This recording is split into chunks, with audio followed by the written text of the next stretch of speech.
कोई भी मतलब नहीं निकलता है। भगवान के वचन भी ऐसे ही हैं। भगवान की वाणी को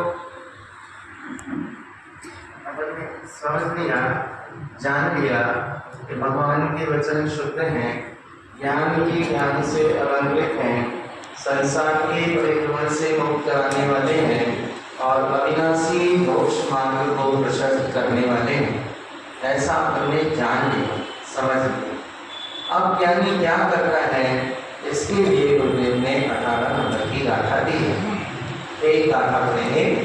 जिनगुप्तम मुक्ति मार्गस्य कर्मं विपति जम्बुदे तेनाहं शुद्ध साधनं च संसार मोक्षस्य कारणम्। जैनेन्द्र भगवान के कहे हुए मोक्ष मार्ग पर चलकर ज्ञानी जन कर्मों को क्षय करते हैं। क्या करते हैं? क्षय करते हैं। जान लिया कि भगवान ने ये कहा है, उनके वचनों की ऐसी महिमा है, तो उनके बताए हुए कहे हुए मोक्ष मार्ग पर चलकर बुद्धिमान जन, ज्ञानी जन कर्मों को क्षय करते हैं। ऐसा ज्ञानियों का और भगवान की वाणी का परस्पर संबंध है। मार्ग बताने वाले केवल ज्ञानी परमात्मा है और चलने वाले ज्ञानी जन। ज्ञानी जनों को चलना है, भगवान को बताना है। जिस दिन ये ज्ञानी खुद केवल ज्ञानी बन जाएंगे, उस दिन चलना बंद कर देंगे, ये भी बताना शुरू करें। जब तक चल रहे हैं तब तक साधक दशा है। चलना बंद हो गया वो सिद्ध दशा। जब तक चलना है तब तक साधक दशा है, और चलना बंद हो गया माने मंजिल की प्राप्ति कर ली, वो सिद्ध दशा है। एक साधक दशा है, दूसरी सिद्ध दशा है। जब तक चल रहे हैं तब तक साधक है, और पा लिया लक्ष्य, मंजिल उपलब्ध कर ली तो सिद्ध हो गया। ये परस्पर संबंध है। इसलिए तेना हम शुद्ध साधन च, इसलिए मैं शुद्ध की साधना करना चाहता हूँ, शुद्ध का श्रद्धान करना चाहता हूँ, क्योंकि ये श्रद्धान ही संसार मुक्त से कारण, संसार से मुक्त होने में कारण। अद्भुत संबंध बैठा है। एक तरफ ज्ञानी की भावना, भगवान का उपदेश, भगवान के वचनों की महिमा, और ज्ञानी का उन वचनों से संबंध जो उनके बताए मार्ग पर चलकर कर्मों को क्षय करता है। गुरुदेव कहते हैं इसलिए मैं भी उनके बताए हुए उसी शुद्ध तत्व की श्रद्धा और साधना करना चाहता हूँ, क्योंकि ये श्रद्धा और श्रद्धा की साधना ही संसार मुक्त से कारण, संसार से मुक्त होने में कारण है। एक बड़ी बात है कि जीव अनादि काल से संसार में परिभ्रमण कर रहा है। कब से कर रहा है? अनादि काल से। अनादि का मतलब हाँ, जिसकी कोई आदि ना हो, जिसका कोई शुभारंभ ना हो, शुरुआत ना हो, उसे कहते हैं अनादि। और जिसकी शुरुआत हो उसे कहते हैं आदि, सादि, जो भी कहें। जिसका अंत नहीं होता उसे कहते हैं अनंत, और जिसका खत्म हो जाता है, लास्ट खत्म हो जाता है, उसे कहते हैं अनंत, शांत। ऐसा शास्त्र है, समझेंगे इस बात को।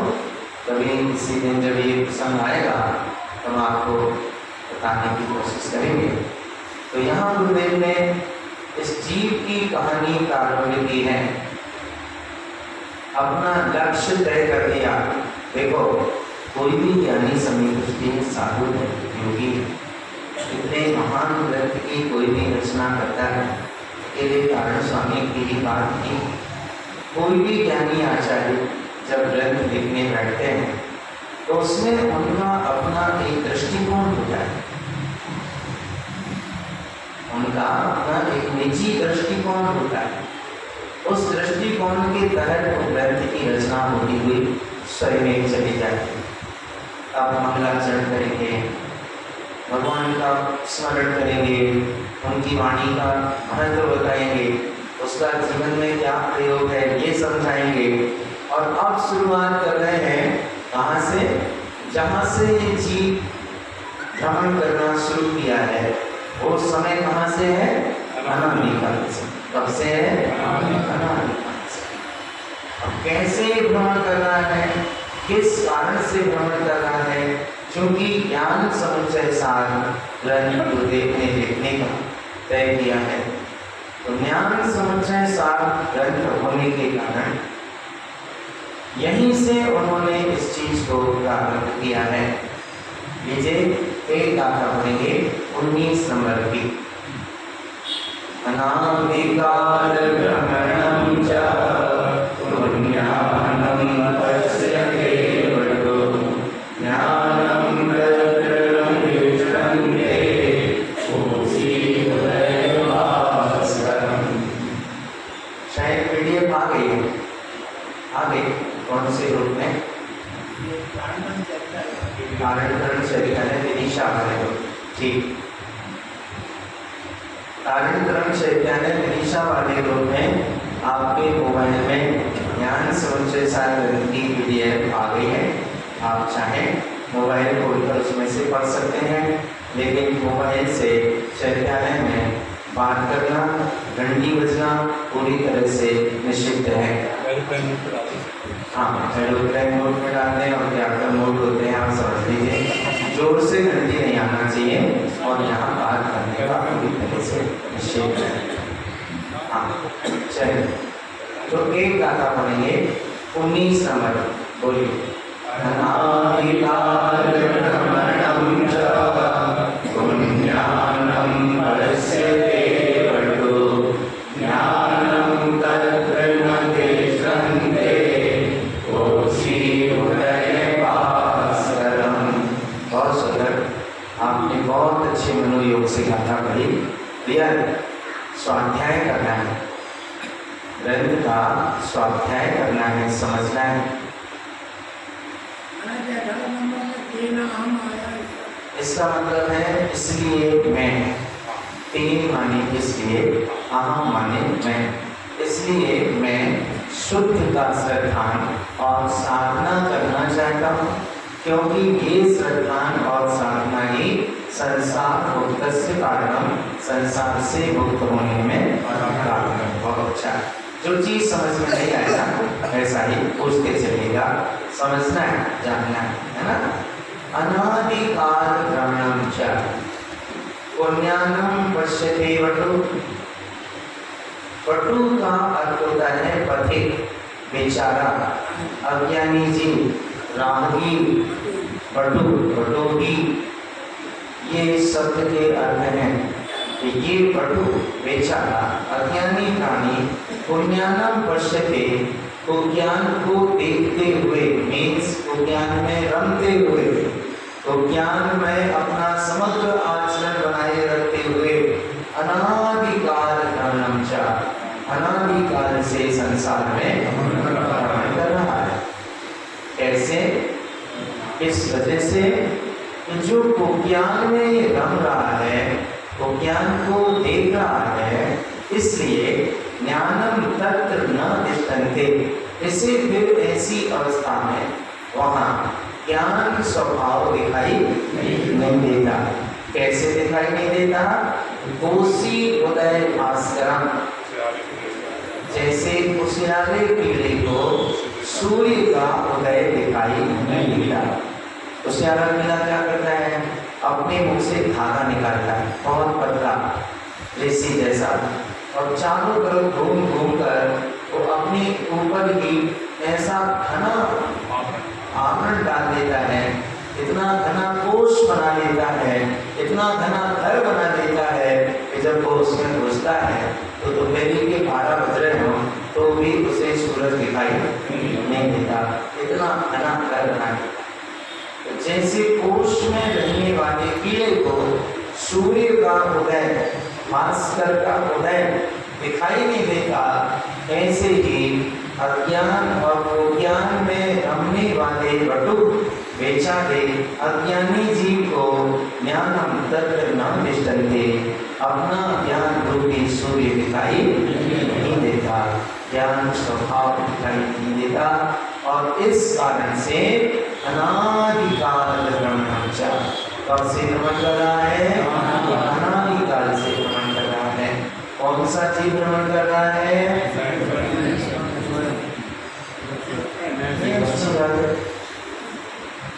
ये अच्छी बात है।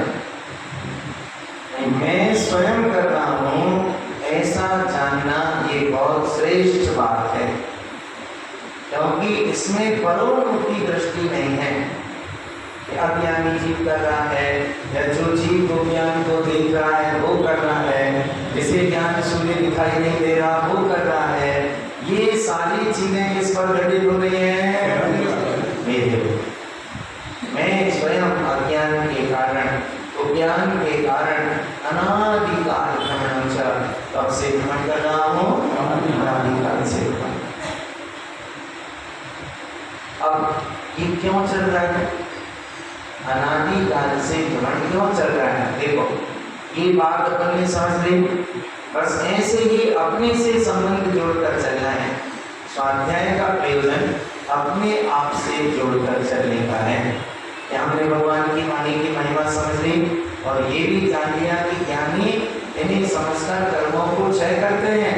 तारक स्वामी ने अपना लक्ष्य बनाया कि इसीलिए मैं शुद्ध की साधना करना चाहता हूँ, जिससे कर्मों से मुक्ति का मार्ग है। फिर तय किया कि अज्ञानी जीव तो इसे जानते ही नहीं है, इसलिए अनादिकाल से भ्रमण कर रहा है। तो ऐसा भ्रमण किस कारण से चल रहा है?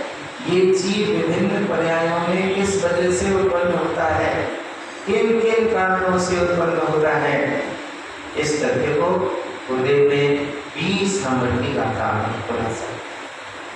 एक गाथा पढ़ेंगे, गाथा नंबर 20।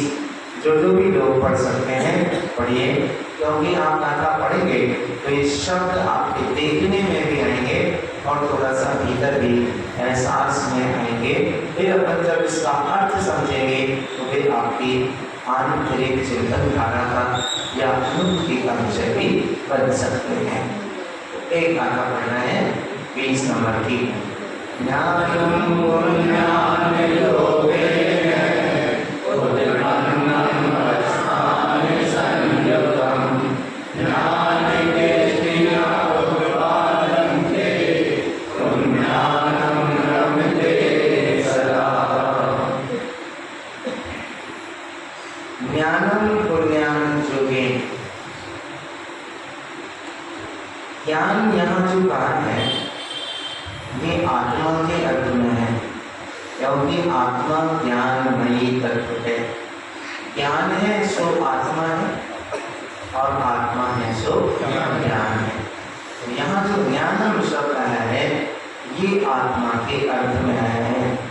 ज्ञानमयी आत्मा पुण्यान ज्योति को ज्ञान के योग से, को ज्ञान के कारण उत्पन्नम स्थान संयुतम, अनेक प्रकार के स्थानों में उत्पन्न होता है और घूमता रहता है, परिभ्रमण करता रहता है। बस यही कारण है कि वो ज्ञान का योग है, इसलिए ज्ञान दृष्टि न उत्पादन्ते, मतलब इसे ज्ञान स्वभाव की दृष्टि उत्पन्न नहीं होती। और क्या करता है? पुण्यानम रमते सदा, हमेशा तो ज्ञान में ही भ्रमण करता है।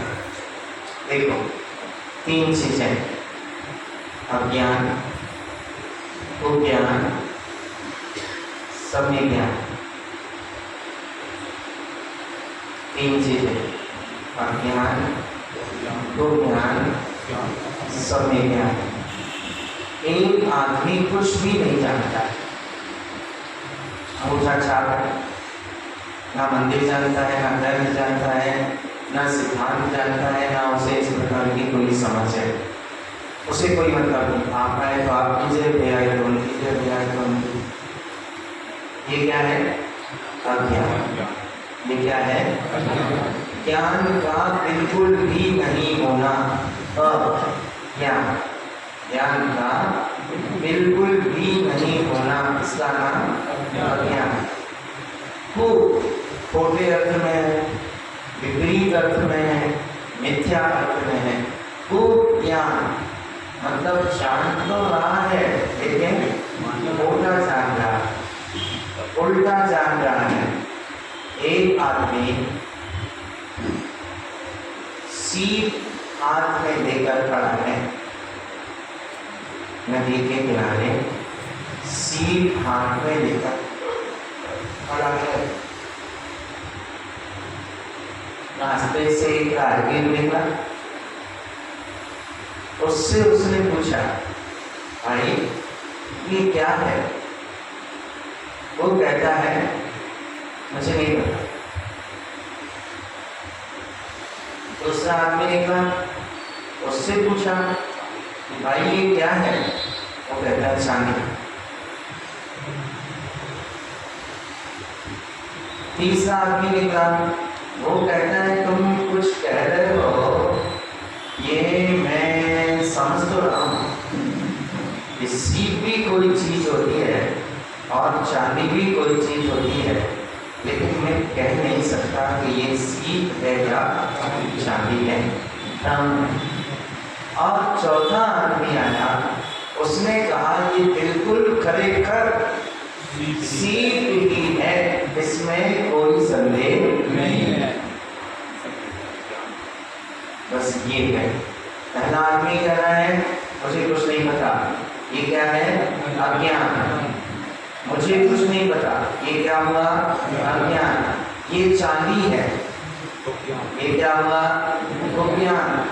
कुछ कह नहीं सकता, ये भ्रम। और सीप ही है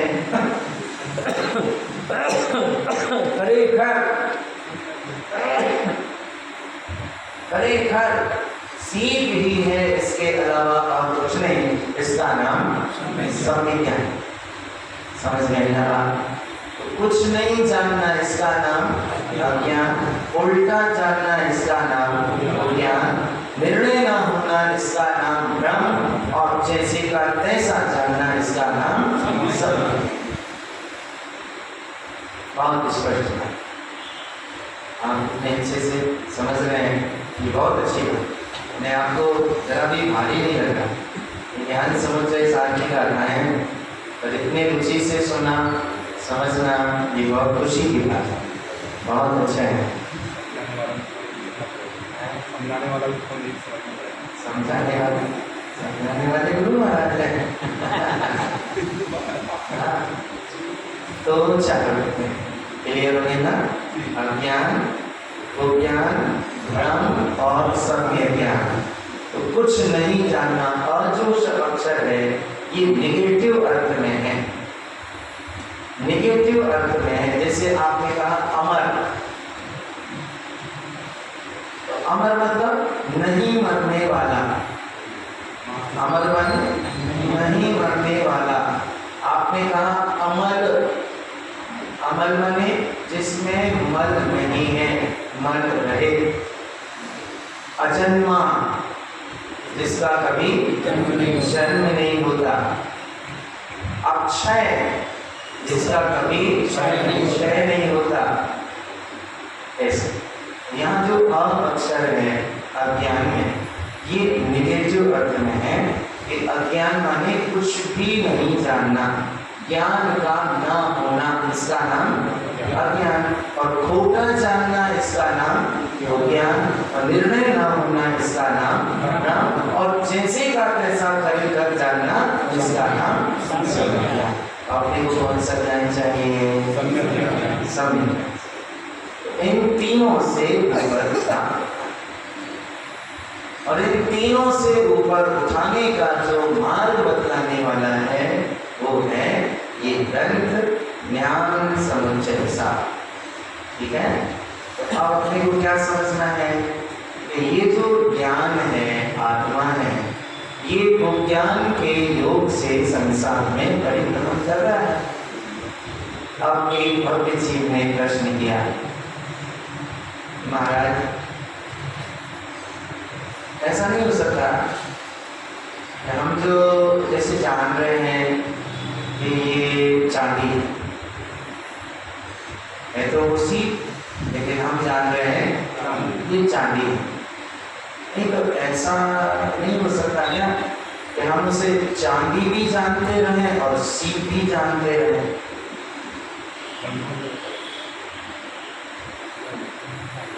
भ्रम तो ये है कि सीप है या चांदी है, इसका निर्णय न होना, इसका नाम भ्रम है। इसको थोड़ा देर के लिए जरा बाहर निकालते हैं। अब अपने पास 2 पॉइंट है, अज्ञान को भी थोड़ी देर के लिए बाहर निकालते हैं। अब बचे अपने पास 2 ज्ञान और सविज्ञान। तो ज्ञान और सविज्ञान। तो ज्ञान में हम जान रहे हैं वस्तु को उल्टा, ये चांदी है, और सविज्ञान कह रहा है कि ये चांदी नहीं है, ये सीप ही है। तो उसने प्रश्न पूछा है कि ऐसा नहीं हो सकता क्या कि मैं इसे जानता रहूं कि ये सीप भी है और चांदी भी है, दोनों ही जानता रहूं, मैं तो क्या नुकसान है? दोनों ही जानता रहूं तो क्या नुकसान है? तो आचार्य पूछते हैं कि तुम तो ऐसी बात कर रहे हो कि मेरे घर में अंधेरा भी बना रहे और उजाला भी बना रहे हैं, क्या नुकसान है? हो सकता है ऐसा, अंधेरा भी बना रहे, उजाला भी बना रहे।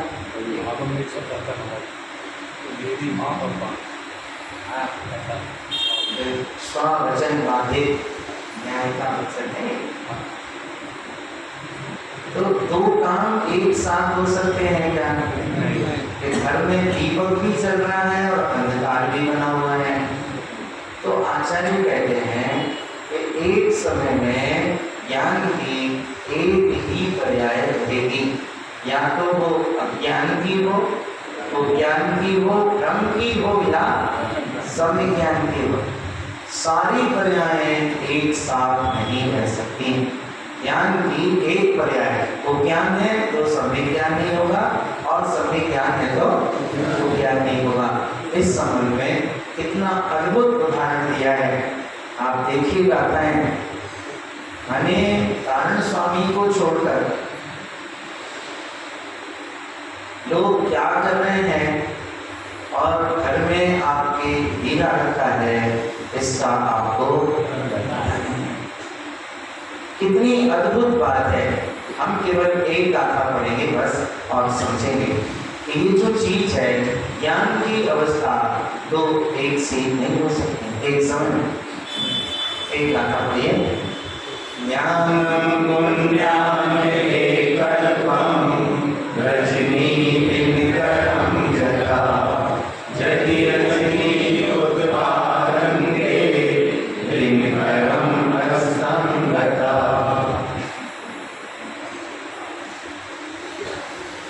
ज्ञानम पुण्याम एकत्वम। भैया आपने पूछा है कि एक समय में मैं उसे सीप भी जानता रहूं और चांदी भी जानता रहूं, माने एक समय में वो ज्ञान भी मेरे साथ बना रहे और ज्ञान भी बना रहे।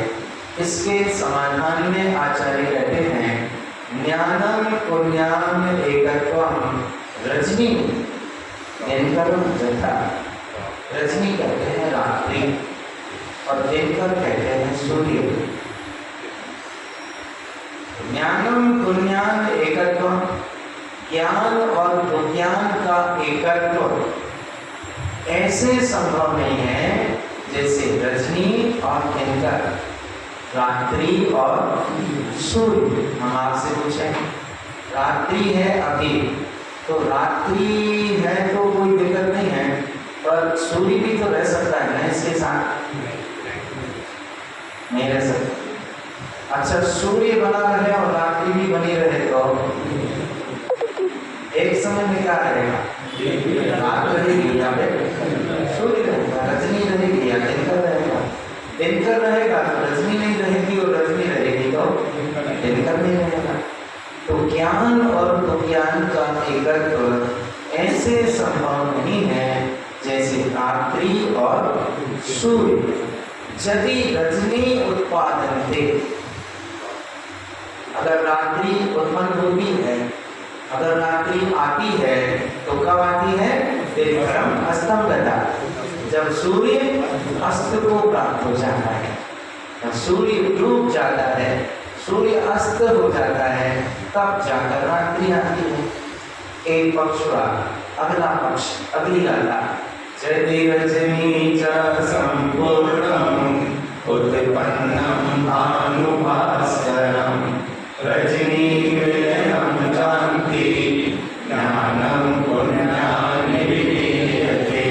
दूसरा पक्ष, एक पक्ष बोल दिया कि रजनी उत्पादन थे, दिनकरम अस्तम गता, रात्रि तब उत्पन्न होती है जब सूर्य अस्त को प्राप्त हो जाता है। अब उसका अपोजिट पक्ष कह रहे हैं कि यदि रजनी च संपूर्ण, घनघोर रात हो, पूरी तरह से रात्रि का अंधकार मचा हो, और उत्पन्नम भानुभास्करम, भानुभास्कर उत्पन्न हो जाए, प्रकट हो जाए, तो रजनी विलयम जानती, रजनी विलय को प्राप्त हो जाती है, रात्रि विलय को प्राप्त हो जाती है। इसी तरह ज्ञानम पुण्यान विलीयते, तो ज्ञान की घनघोर रात हो और ज्ञान का भानुभास्कर उत्पन्न हो जाए, तो ज्ञान के उत्पन्न होते ही वो ज्ञान मिला जाता है। अद्भुत कारण है, कहीं नहीं मिलेंगे, कहीं नहीं मिलेंगे, ये इनके पास। और अभी तो सैंपल चल रहा है, अभी तो सैंपल चल रहा है, अभी तो शुरुआत है, भूमिका तैयार हो रही, आधार तैयार हो रहा है। कहने में तो आप पाएंगे कि आप कुछ कहने के लिए नहीं बचेगा, ये शब्द मौन हो जाए, हृदय की धड़कनें बंद होकर सोचेंगे क्या करना है, बोलने को शब्द नहीं बचेंगे। ऐसा ये ज्ञान समझ ऐसा, और ऐसा एक ही ग्रंथ नहीं है, ऐसे सारे ही ग्रंथ हैं जिनकी विषय वस्तु अपने आप में बिल्कुल स्वतंत्र है। अब जैसे बीच में एक छोटी सी बात बता दूं, विषय से हटके है लेकिन बताने में कोई नुकसान नहीं।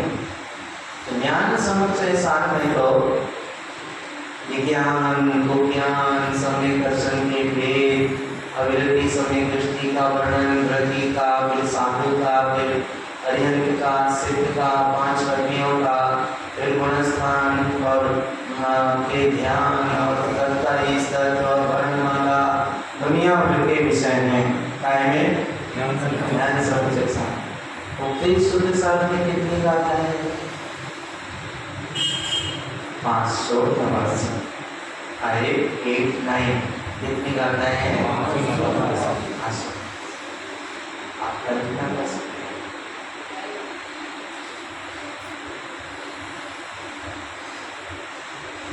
मैं कोई अतिशयोक्ति वाली बात नहीं करता,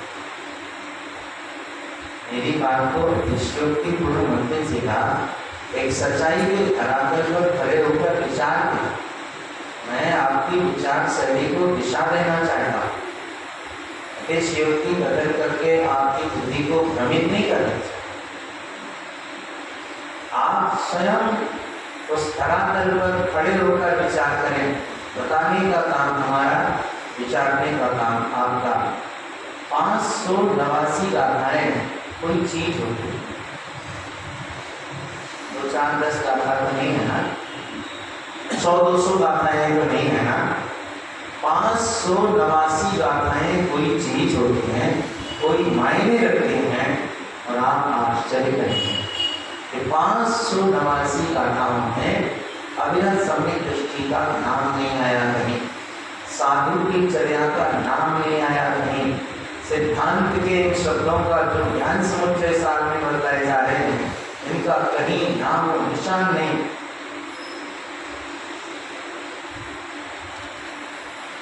केवल एक साधना, पर्याय से दृष्टि हटाओ, ज्ञान में दृढ़ रहो। इतनी साधना का नाम उपदेश उपदेश।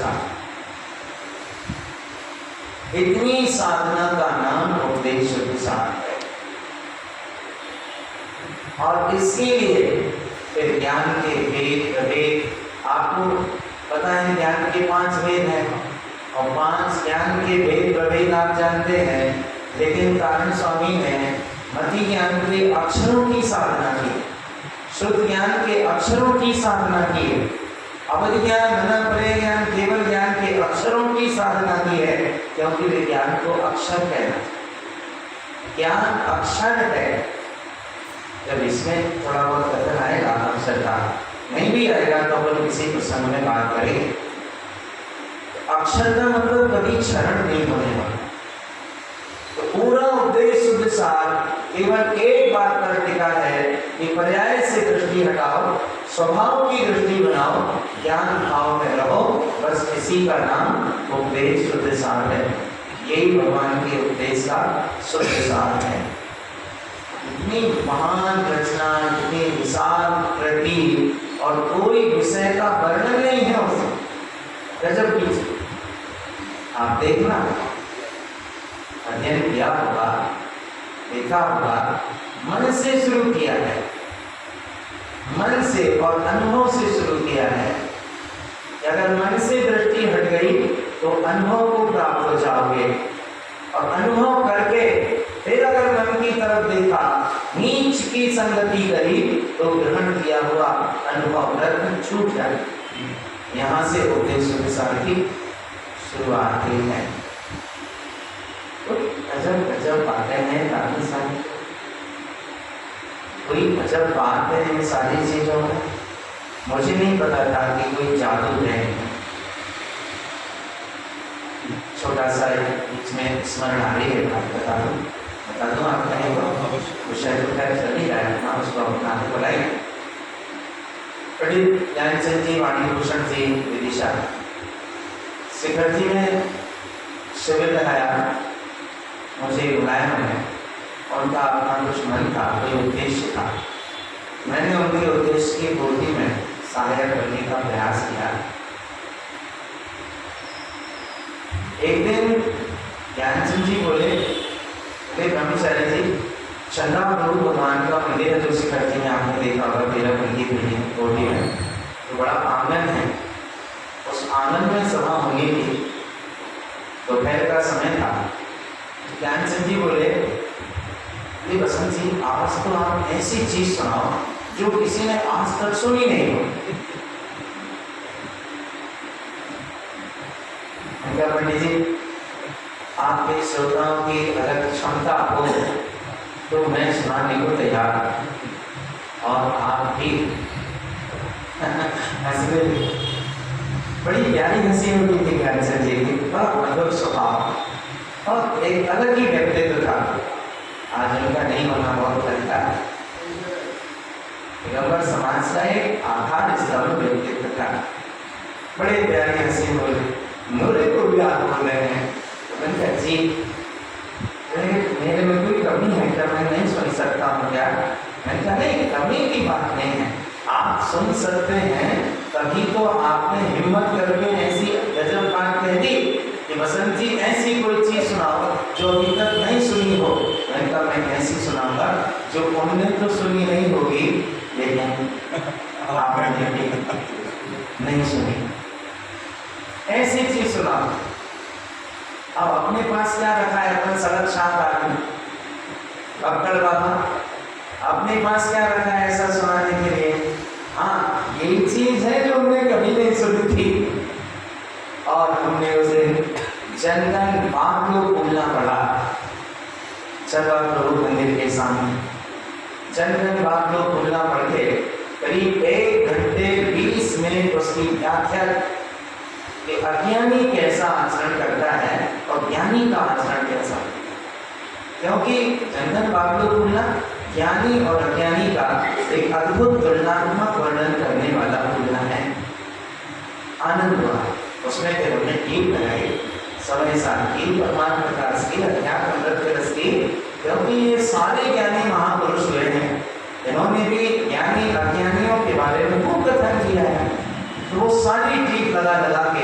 कारण स्वामी उस बात को पक्का कर। सारे लोग बड़े आनंदित हो उठे। अब जब स्तुति करके हम लोग जीना से उतर कर तो लेफ्ट साइड वाली गली रास्ता है, उधर उस तरफ को मुड़े तो एक नेमीचंद भाई आए थे पंडित जी गुजरात से। अच्छे नाम ना मिला, ध्यान में नहीं आता, 4-5 पंडित लोग साथ चल रहे थे। तो नेमीचंद जी बोले कि बसंत जी ऐसा तो हमने दिया पहली बार से, अभी तक ऐसा नहीं सुना था जैसा आपने सुना। मैंने कहा पंडित जी ये तो भी कुछ भी नहीं, ये तो अभी कुछ भी नहीं है, ये तो आप मैंने पर्ची से निकाल के आपको दिखाया है। बोले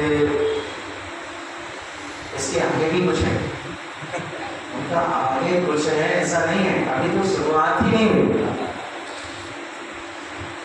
उनका राजन स्वामी के ग्रंथों में लक्षण परिणाम, अवमरित परिणाम, जुगल नेत्र परिणाम, दीप्ति नेत्र परिणाम, कमल फल, अक्षर 48 और ऐसी 10, 12, 15 चीजों के नाम हमको चलते चलते मैंने सुना थे।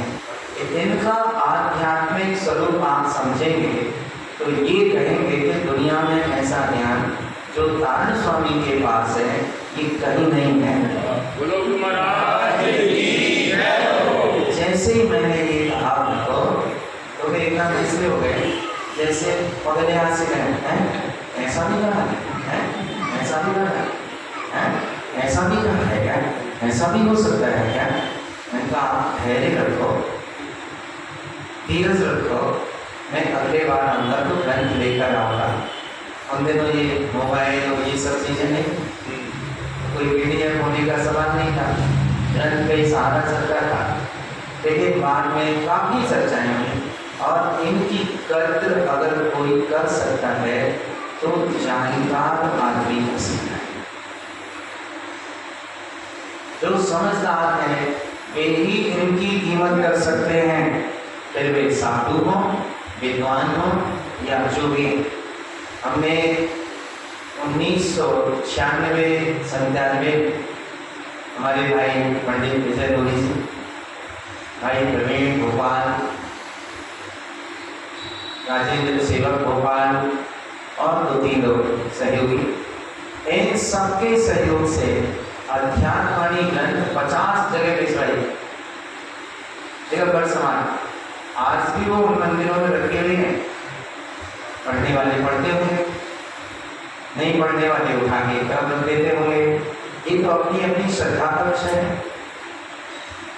लेकिन जो जानकार हैं वे इसकी कीमत करते। तो मेरे कहने का आशय ये है कि ये चीज जो आप यहाँ सुन रहे हैं ये आप आगम से पढ़कर कह सकते हैं कि श्रद्धा गुण की 2 पर्याय एक साथ नहीं रह सकते, ज्ञान गुण की 2 पर्याय एक साथ नहीं रह सकते। तो ज्ञान की पर्याय का ज्ञान की पर्याय में और ज्ञान की पर्याय का ज्ञान की पर्याय में अत्यंत भाव है, अतत भाव है, ऐसा आप आगम से पढ़कर कह सकते हैं। लेकिन प्रैक्टिकली ऐसा लिखा हुआ आप कहाँ पाएंगे?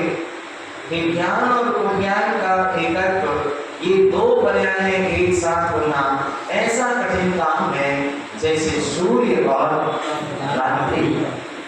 अगर रात्रि पैदा होगी तो दिन कर्म अस्तम गता, सूर्य अस्त को प्राप्त हो जाने पर ही रात्रि आएगी। और यदि रजनी च संपूर्णम उत्पन्नम भानु भास्करम, घनघोर रात हो और भानु भास्कर उदित हो जाए तो रजनी विलियम जाती है, रात्रि विलय को प्राप्त हो जाती है। इसी प्रकार ज्ञानम पुण्यान विलीयते, जब ज्ञान रूपी भानु भास्कर उत्पन्न होता है तो वो ज्ञान रूपी रात्रि विला जाती है, समाप्त हो जाती है। माने ज्ञान की 2 पर्याय एक साथ रहना संभव नहीं। ये ऐसी अजब गजब की गाथाएं हैं। तो ये एक दृष्टि है कि जहाँ राम है तुलसीदास ने लिखा है, ऐसी ही आशय की बात है कि जहाँ राम तहाँ काम नहीं, जहाँ राम तहाँ काम नहीं, जहाँ काम नहीं राम, जहाँ काम तहाँ राम नहीं, और जहाँ राम नहीं काम, और तुलसी संग न रह सकहीं, रवि रजनी एक थाम। रवि रजनी, रवि माने सूर्य और रजनी माने स्वयं यही की एक बात है। राम और काम का अगर एक अर्थ कर रहे हैं तो ज्ञान और विज्ञान का ही आशय निकल रहा है। तुलसी संग न रह सकहीं, रवि रजनी एक थाम। रात्रि और सूर्य एक स्थान पर नहीं रह सकते, इसी तरह ज्ञान और विज्ञान एक स्थान पर एक साथ नहीं रह सकते। ज्ञान की एक पर्याय एक समय में हिंद, एक समय में काम।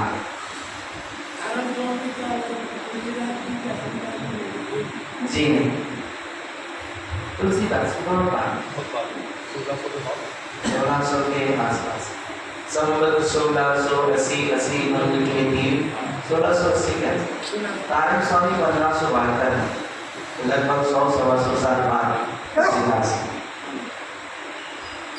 तो कहने का आशय ये है कि इतनी सूक्ष्म चर्चा है ज्ञान समुद्र सार में, लेकिन अपन उसे अपनी भाषा में समझने का प्रयास करेंगे। सूक्ष्म तो है, गंभीर तो है, महत्वपूर्ण तो है, पर उसे कठिन नहीं बनाएंगे, उसे अपनी भाषा में बिल्कुल सरल करके समझने का प्रयास करेंगे। अभी जैसे ये प्रसंग चल रहा है, कल इसे पूरा करेंगे और कल एक नया विषय प्रारंभ होने वाला है, अद्भुत विषय प्रारंभ होने वाला है, जहां से आपको लगेगा कि ज्ञान समुच्चय सार क्या है।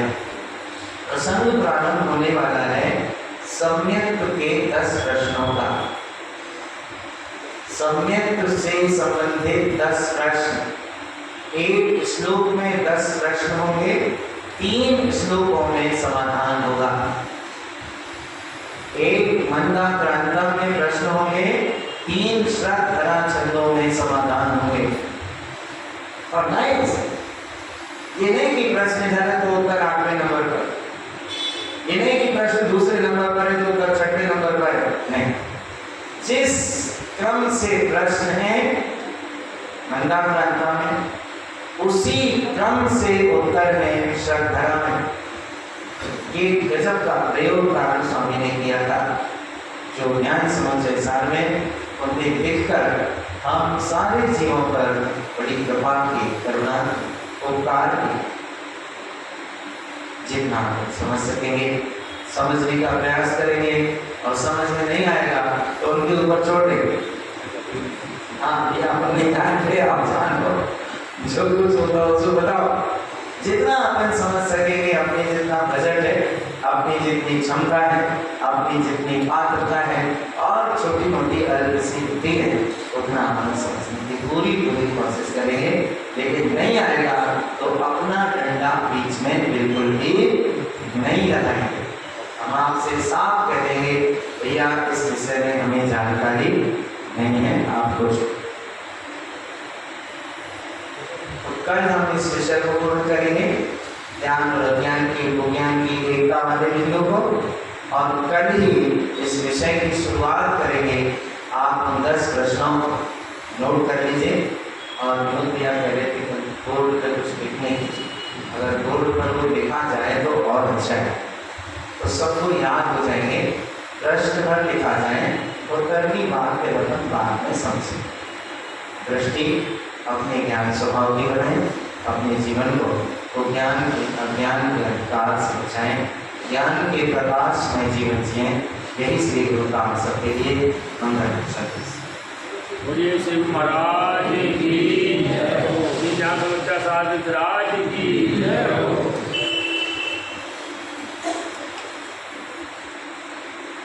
जय नमस्ते।